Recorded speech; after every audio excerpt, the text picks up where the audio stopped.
आपण आजच्या लेक्चरमध्ये लोकप्रशासनाचा निर्णय निर्धारण जो दृष्टिकोन आहे त्याचा अभ्यास करणार आहोत।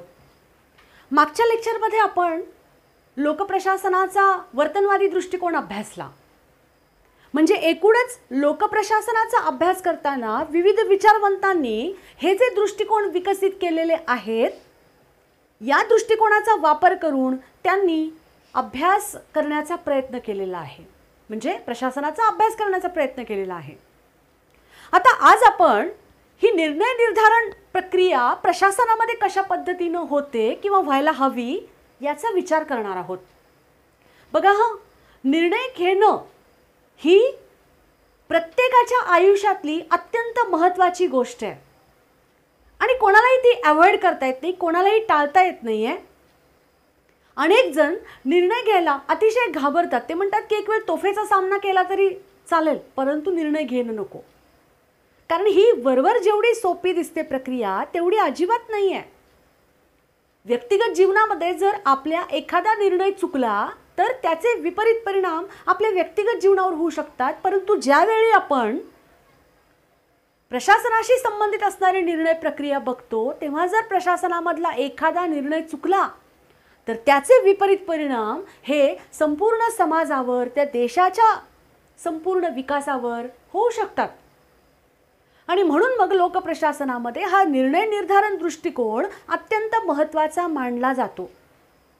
आता लोकप्रशासनामध्ये सायमन नावाचा जो विचारवंत आहे, या सायमन नावाच्या विचारवंतानं या दृष्टिकोनाला खूप महत्त्व दिले। त्याला अंदाज प्रक्रियेचा जनक असं पण म्हणतात। मग सायमन निर्णय घेणं म्हणजे नेमकं काय याची व्याख्या करत असताना असं सांगतो की ज्यावेळी आपल्या समोर दोन किंवा दोनपेक्षा जास्त असे अनेक पर्याय उपलब्ध असतात आणि त्या अनेक पर्यायापैकी एका पर्यायाची निवड करणे म्हणजे निर्णय प्रक्रिया होय। निर्णय हा छोट्या बाबतीत पण घेतला जाऊ शकतो, मोठ्या गोष्टींच्या बाबतीत पण घेतला जाऊ शकतो, नाही का। 10वी आणि 12वी नंतर पहा, विद्यार्थ्यांच्या आयुष्यामध्ये खूप महत्त्व असतं त्या फेजला, कारण का तर विद्यार्थी तो त्यावेळेस जो काही निर्णय घेणार आहे त्याचा परिणाम त्याच्या संपूर्ण आयुष्यावर होणार असतो। किंवा आपल्याला कुठेतरी गावाला जायचं आहे तर गावाला जाताना असं होतं का की आपण बॅग घेतली आणि लगेच निघालोय? अजिबात नाही।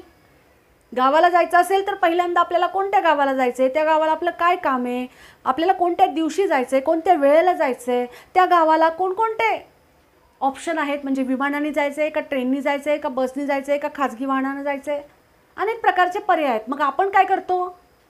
आपल्या गरजेनुसार योग्य पर्यायाची निवड करतो। मग निर्णय म्हणजे काय? अनेक पर्यायांपैकी कोणताही एक पर्याय निवडणं। हा निर्णय घेणं किंवा ही जी निर्णय प्रक्रिया आहे याला सायमन प्रशासनाचा आत्मा आहे असं समजतो। म्हणजे निर्णय घेण्याच्या प्रक्रियेतूनच प्रशासनाचं कामकाज चाललंय पहा। लोकशाहीमध्ये तर ही निर्णय घेण्याची प्रक्रिया खूप महत्त्वाची मानली जाते, कारण जेव्हा समाजाचं कल्याण करणं ही शासनाची जबाबदारी आहे तेव्हा त्या समाज कल्याणाशी संबंधित असणारे अनेक निर्णय, अनेक कार्य गव्हर्नमेंटला करावी लागतात किंवा प्रशासनाला करावी लागतात। त्यांना रोजच निर्णय घ्यावे लागतात। पण ही जी प्रक्रिया आहे ही खूप अभ्यासपूर्वक करावी लागते। एखादा निर्णय चुकला आणि त्याच्यामुळे समाजाचं नुकसान झालं तर शासनाची आणि पर्यायाने प्रशासनाची प्रतिमा मलिन होण्याचा जास्त संभव असतो। मग सायमन निर्णय घेण्याच्या प्रक्रियेमधले काही टप्पे आपल्याला इथे सांगतो। 3 टप्पे सांगतो पहा। पहिला आहे बुद्धिमत्ता क्रिया, दुसरा आहे प्रारूप क्रिया आणि तिसरा आहे निवड क्रिया। आता पहिला आपण बघूया बुद्धिमत्ता क्रिया। बुद्धिमत्ता क्रिया हा जो टप्पा आहे हा सैन्य प्रशासनामधून आलाय पहा। म्हणजे बघा, समजा आपल्या देशाचं सैन्य आहे, मग आपला एखादा शत्रू राष्ट्र असेल तर त्या शत्रू राष्ट्राशी आपलं युद्ध सुरू आहे, तर मग त्या युद्धाच्या प्रक्रियेमध्ये आपल्याला त्यांच्यावर कधी कुठल्या प्रकारे आक्रमण करायचे ती अचूक वेळ निवडता आली पाहिजे आणि ती अचूक वेळ कोणती हे समजलं पाहिजे, अंदाज बांधता आले पाहिजेत। आणि हीच सैन्य प्रशासनामधली जी प्रक्रिया आहे ही प्रक्रिया आपल्या सामान्य प्रशासनामध्ये आली आहे.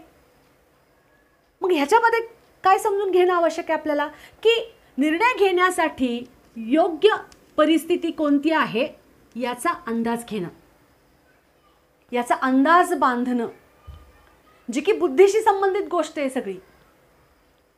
मग सायमन काय म्हणतो, की ज्यावेळी प्रशासनामध्ये निर्णय घेतले जातात त्यावेळी निर्णय घेणाऱ्या व्यक्तीला किंवा निर्णय घेणारा तो जो कोणता घटक आहे त्या घटकाला अचूक परिस्थितीमध्ये चटकन निर्णय घेतला पाहिजे, त्याला घेता आला पाहिजे.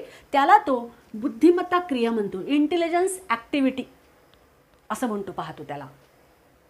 त्याच्यानंतर दुसरा जो मुद्दा आहे तो म्हणजे प्रारूप क्रिया.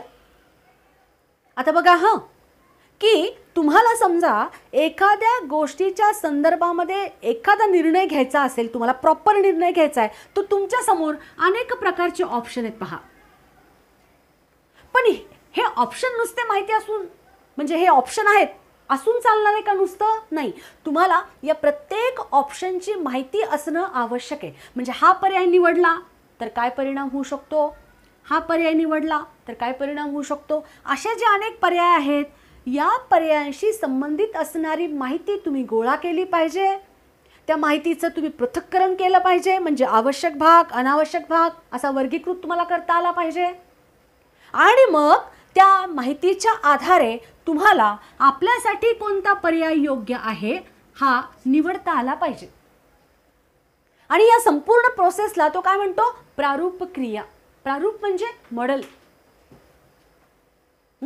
योग्य पर्यायापैकी, अनेक पर्यायापैकी योग्य पर्याय निवडणं याला तो प्रारूप क्रिया म्हणतो. आता या दोन्ही गोष्टी किंवा या तीनही गोष्टी एकमेकांशी संबंधित आहेत पहा. तिसरा जो मुद्दा आहे तो म्हणजे निवड क्रिया. आता इथे अनेक पर्यायांची ओळख झालेली आहे. मग या अनेक पर्यायांपैकी जेव्हा कोणताही एक पर्याय निवडला जातो म्हणजे तो पर्याय निवडणं हा तुमचा निर्णय आहे. आणि या तीनही गोष्टी एकमेकांशी संबंधित आहे. महत्त्वाचा मुद्दा हा प्रारूप क्रियेचा आहे पहा, की माझ्यासमोर अनेक ऑप्शन आहेत, परंतु कोणता ऑप्शन निवडल्यानंतर मला त्याचा फायदा होणार आहे किंवा मी जर एखादा ऑप्शन निवडल्यानंतर त्याचे चांगले आणि वाईट परिणाम काय होऊ शकतात याची जाणीव असणं महत्त्वाचं आहे. म्हणजे समजा मला जर एखाद्या गावाला जायचं आहे आणि माझं गावाला जाणं इमर्जन्सी असेल, मग जर मी बसचा पर्याय निवडला आणि ती बस जर लॉंग रूटवरनं जाणार असतील तर माझं काम वेळेवर होणार आहे का? अजिबात नाही. मग अशा परिस्थितीमध्ये मी काय करायला पाहिजे, बस किंवा इतर गोष्टींपेक्षा मी माझ्या खाजगी वाहनानं जाणं प्रेफर केलं पाहिजे, म्हणजे माझ्या सोयीनुसार मी त्या वेळेमध्ये जाऊ शकते. मग ही अचूक पर्यायाची जी निवड आहे तुमची, ही निवड म्हणजेच काय, तुम्ही निर्णय घेणं, नाही का? त्याच्यामुळे या निर्णय घेण्याच्या प्रक्रियेमध्ये हे 3 टप्पे सायमनला खूप महत्त्वाचे वाटतात. एक म्हणजे अचूक परिस्थितीचा अंदाज तुम्हाला आला पाहिजे, की कोणत्या वेळी, म्हणजे आता ही वेळ निर्णय घेण्याची आहे ही गोष्ट ठरवणं म्हणजे बुद्धिमत्ता क्रिया. अनेक पर्याय उपलब्ध असताना त्या प्रत्येक पर्यायाची माहिती घेणं, त्या प्रत्येक पर्यायाचे चांगले वाईट परिणाम काय असू शकतात याची माहिती घेणं म्हणजे प्रारूप क्रिया. आणि त्या अनेक पर्यायांपैकी एका पर्यायाची निवड करणं म्हणजे निवड क्रिया. इथपर्यंत समजलंय? आता तिसरा मुद्दा सायमन सांगतो तो म्हणजे तो असं सांगतो की निर्णय प्रक्रियेचे 2 प्रकार असतात. There are 2 types of decision making. पहिला जो आहे तो आहे कार्यक्रमात्मक निर्णय. कार्यक्रमात्मक निर्णय म्हणजे प्रशासक त्याच्या खात्याचं, त्याच्या संघटनेचं कामकाज करत असताना जी रोजची दैनंदिन रुटीन कामं असतात त्या कामाच्या संदर्भात जेव्हा निर्णय तो घेत असतो तेव्हा त्याचे निर्णय हे कार्यक्रमात्मक असतात, वेल प्लॅन्ड असतात, किंवा त्या टाइम टेबलमध्ये, त्यांच्या शेड्यूलमध्ये ते इन्व्हॉल्व असतं, ठरलेली कामं असतात. रोजची आपण जीवनातली रोज कामं करतो, उठतो, शाळेत जातो किंवा स्कूलमध्ये जातो किंवा लेक्चर अटेंड करतो, आमच्यासारखे टीचर लेक्चर्स घेतात, रुटीन कामं करतात. याच्या संदर्भातले जे काही डिसिजन आम्ही घेतलेले असतात ते काय आहे, आमचे शेड्यूल्ड आहेत, म्हणून ते वेल प्लॅन्ड आहेत, कार्यक्रमात्मक निर्णय आहेत. परंतु अनेक वेळा असं असतं की ज्या गोष्टींची एक्सपेक्टेशन्स आपण केलेली नाही, एखादी परिस्थिती बदलते, अचानक काहीतरी नवीन परिस्थिती, नवीन आव्हान समोर येतं यावेळी तुम्ही जो निर्णय घेतलेला असतो त्याला अकार्यक्रमात्मक निर्णय म्हणतो. आकस्मिक एखाद्या गोष्टीच्या संदर्भामध्ये निर्णय घ्यावा लागणं जो की तुम्ही एक्सपेक्ट केलेला नसतो, तुम्हाला अपेक्षित नसतो, तुम्हाला माहिती नसतं, परंतु तुम्हाला घ्यावं लागतं. म्हणजे मी आता कॉलेजला जायला समजा निघाले आणि मला घरून अचानक फोन आला की तुमचे नातेवाईक हे आजारी आहेत. तर मग त्यावेळेस मला जो डिसिजन घ्यायचा आहे की कॉलेजमध्ये जायचं आहे, गावाला जायचं आहे, कधी जायचं आहे, आत्ता जायचं आहे का कॉलेज सुटल्यानंतर जायचं आहे, याच्या संदर्भातला जेव्हा मी निर्णय घेणार आहे त्याला मी काय म्हणू शकते? अकार्यक्रमात्मक निर्णय म्हणू शकते. सायमननं खूप अभ्यासपूर्वक ही निर्णय प्रक्रिया अभ्यासलेली आहे आणि त्याला असं वाटतं की जगातला कोणताही देश असू दे, तो विकसित असू दे, विकसनशील असू दे किंवा मागासलेला असू दे, किंवा मग त्या देशामध्ये कोणत्याही प्रकारची शासन पद्धती असू दे, निर्णय घेण्याची प्रक्रिया ही सार्वत्रिक आहे. हे निर्णय किरकोळ स्वरूपाचे पण असू शकतात, विशेष स्वरूपाचे असू शकतात, परंतु तो निर्णय घेणं तुम्ही अवॉइड करू शकत नाही. हा निर्णय घेत असताना संघटनेच्या वरिष्ठापासून कनिष्ठापर्यंत सगळ्यांना त्या निर्णयाची माहिती असणं आवश्यक आहे. अशा प्रकारे आपण हा सायमनचा जो निर्णय प्रक्रियेचा दृष्टिकोन आहे, हा निर्णय प्रक्रियेचा दृष्टिकोन आपण इथे अभ्यासला. सायमन यांनी निर्णय घेण्याच्या प्रक्रियेमधल्या ज्या अवस्था आहेत त्या अवस्था बघितल्यानंतर जे.डी. मिलेट नावाचा जो विचारवंत आहे, त्या विचारवंतानं निर्णय प्रक्रियेमध्ये कोणकोणते घटक समाविष्ट असतात ते सांगितलेलं आहे. बघा, प्रशासनामध्ये निर्णय घेण्याची प्रक्रिया म्हणजे प्रशासनाचा आत्मा आहे. समाजाच्या विकासाचं एक महत्त्वपूर्ण साधन म्हणजे प्रशासन असतं. मग या समाजाच्या विकासाशी संबंधित असणारी जेवढी अनेक कार्य आहेत, या अनेक कार्याच्या संदर्भामध्ये प्रशासन रोज निर्णय घेत असतं. म्हणजे कंटिन्युअसली ही निर्णय घेण्याची प्रक्रिया चालू असते. ही इतकी महत्त्वाची आहे की जर एखादा डिसिजन चुकला तर त्याचा विपरीत परिणाम सार्वजनिक धोरणावर फार दीर्घकाळ चालणारा असतो. आणि त्याच्यामुळे काय होतं की समजा एखादा निर्णय चुकलाय तर शासन आणि प्रशासनाची प्रतिमा मलिन होण्याचा संभव असतो. मग समाजाप्रती जबाबदार असणारं हे जे शासन आहे आणि शासनाला मदत करणारं हे जे प्रशासन आहे, याच्यासाठी ही निर्णय निर्धारणाची प्रक्रिया जी आहे, निर्णय प्रक्रिया जी आहे ती खूप महत्त्वाची आहे. मिलेट पहिल्यांदा निर्णय घेणाऱ्या व्यक्तींमधील फरक आपल्याला सांगतो. बघा, हा प्रत्येक व्यक्ती ही भिन्न भिन्न आहे. प्रत्येक व्यक्तीचे विचार, तिचा स्वभाव, तिच्या आवडीनिवडी, तिची कौटुंबिक पार्श्वभूमी, तिची सामाजिक पार्श्वभूमी, तिचा स्वभाव याच्यामध्ये फरक असतो. मग तो माणूस ज्या पद्धतीचा आहे, जसा विचार करणार आहे, त्या विचारांचा, तिच्या स्वभावाचा, तिच्या आवडीनिवडीचा फरक तिच्या निर्णय घेण्याच्या प्रक्रियेवर पडत असतो. म्हणजे समजा खात्यामधला एखादा वरिष्ठ प्रशासक हा अंतर्मुख असेल, फार बोलत नाहीये, फार उत्साह नाहीये, आत्मविश्वासाचा अभाव आहे, मग ज्यावेळी तो निर्णय घेतो त्यावेळी कदाचित त्या निर्णयावर तो फर्म राहू शकणार नाही. म्हणजे त्याला खात्री नसते की आपण जो निर्णय घेतलाय तो चुकीचा आहे की बरोबर आहे. पण त्याच्या उलट जर एखादी बहिर्मुख व्यक्तिमत्व असणारी व्यक्ती असेल, बहिर्मुख व्यक्तिमत्व असणारा प्रशासक असेल, जो की बिनधास्तपणे आणि कॉन्फिडेंटली निर्णय घेतोय, त्याला आत्मविश्वास आहे की मी जो निर्णय घेणार आहे तो बरोबर असणार आहे, तर निश्चितच त्याचा निर्णय बरोबर असण्याची शक्यता असते. म्हणजे मिलेटला असं सांगायचंय की निर्णय घेणारी व्यक्ती ज्या प्रकारची आहे त्याचा परिणाम, मग तो चांगला किंवा वाईट कसाही असू शकतो, त्याचा चांगला किंवा वाईट परिणाम त्याच्या निर्णय घेण्याच्या प्रक्रियेवर असतो. आणि हे निर्णय त्या त्या व्यक्तींवर डिपेंड असतात, व्यक्ती सापेक्ष असतात. दुसरा जो मुद्दा सांगतो मिलेट तो म्हणजे निर्णय निर्धारकाला, जी व्यक्ती, जे घटक, जो विभाग निर्णय घेणारा आहे त्याला त्या निर्णयाशी संबंधित असणारी माहिती असणं अत्यंत आवश्यक आहे. म्हणजे जर आपल्याला एखाद्या गावाला जायचंय, पण कोणत्या गावाला जायचंय हे जर तुम्हाला माहीत नसेल, त्या गावाला कुठली बस जाते हे जर तुम्हाला माहीत नसेल, तर तुम्ही प्रवास करू शकता का? नाही. आणि जर तुम्ही प्रवास केला तर अनेक प्रकारचे अडथळे तुम्हाला निर्माण होऊ शकतात. मग प्रशासनामध्ये ज्या गोष्टींच्या संदर्भामध्ये निर्णय घ्यायचा आहे त्या निर्णयाशी संबंधित असणारी माहिती ही त्या घटकांना माहिती असणं अत्यंत आवश्यक आहे. माहिती गोळा केली जाते. बघा, आपण बघतो की शासनाच्या खात्याचे मंत्री जे असतात ते मंत्री निर्णय घेत असतात, परंतु मंत्री एकटे त्या निर्णय प्रक्रियेमध्ये सहभागी असतात का? तर अजिबात नाही. खात्याचे जे वरिष्ठ अधिकारी असतात, वेगवेगळ्या विभागावरचे जे अधिकारी असतात, ते काय करतात की त्या मंत्र्याला आवश्यक असणारी जी सगळी माहिती आहे ती गोळा करून देतात.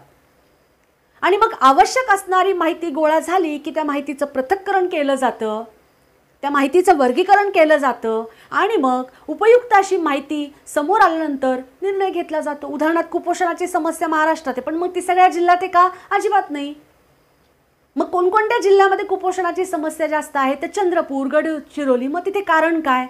बरं, त्या जिल्ह्यामध्ये कुपोषणाची समस्या असेल तर ती काही सगळ्याच भागात सारखी असेल असं आहे का? अजिबात नाही. ती ठराविक भागामध्ये, ठराविक गावामध्ये असू शकते. मग कुपोषणाची समस्या सोडवण्यासाठी समजा आरोग्य खात्याच्या अंतर्गत एखादा निर्णय घेण्यात येत असेल तर त्यांना अगदी खालच्या घटकापासून छोटी मोठी सगळ्या प्रकारची माहिती ही येणं आवश्यक आहे. त्याच्यातला काही जो अनावश्यक अननेसेसरी पार्ट आहे तो काढून टाकला जाऊ शकतो. आणि मग वर्गीकरणाच्या आधारे जो निर्णय घेतला जातो तो खूप कॉन्फिडंट असतो आणि तो अचूक असण्याची शक्यता पण जास्त असते. म्हणून संबंधित माहिती गोळा करणं, माहिती जमा करणं किंवा माहिती असणं हे सुद्धा महत्त्वाचं आहे. तिसरा जो मुद्दा आहे तो म्हणजे व्यक्तिगत आणि संस्थात्मक मर्यादा. आता व्यक्तिगत मर्यादा म्हणजे पहा, समजा संघटनेचा एखादा मुख्य प्रशासक किंवा मुख्य अधिकारी निर्णय घेणारा असेल आणि जर त्याला काही वाईट अनुभव आले असतील किंवा त्याचे काही पूर्वग्रह, दूषित दृष्टिकोन असतील तर तो जो निर्णय घेणार आहे त्याच्या पूर्वग्रहाचा परिणाम त्याच्या निर्णय प्रक्रियेवर होऊ शकतो. किंवा मग निर्णय घेणारी व्यक्ती एखादी गोष्ट तिला आवडत नसेल तर तो निर्णय अचूक असला तरी तो निर्णय कधीच घेऊ शकणार नाही. म्हणजे त्याला व्यक्तिगत मर्यादा निश्चितच असतात. कारण हा प्रशासक शेवटी माणूस आहे ना, त्याच्या आवडीनिवडीचा, त्याला आलेल्या चांगल्या वाईट अनुभवांचा कुठे ना कुठेतरी परिणाम त्या निर्णयावर नक्कीच होणार आहे.